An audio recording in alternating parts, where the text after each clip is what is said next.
Ja, Stefanía, öruggur sigur á móti Noregi í fyrsta leik. Ekki gott að vera komið með eitt svona undir beltið?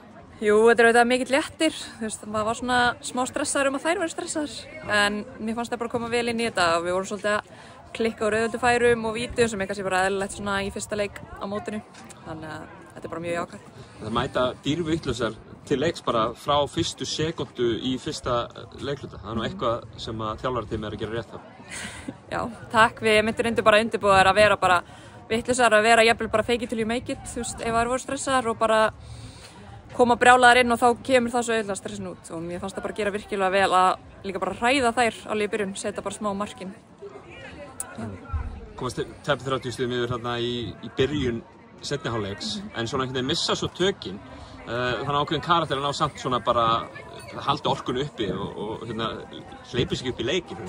Já, algjörlega. Ég er mjög ánægð með þær að einmitt tapa sig ekki niður og missa hausinn og fara bara út í eitthvað rugl.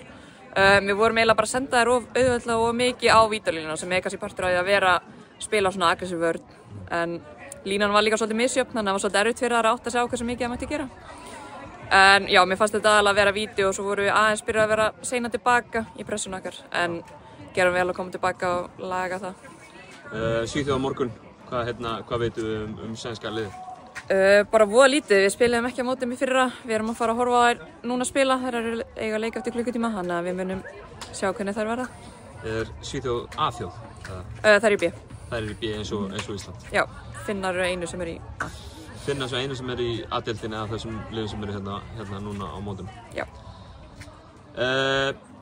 Kærar þakkir, Steffi, og gangi ykkur vel á morgun. Já, takk fyrir.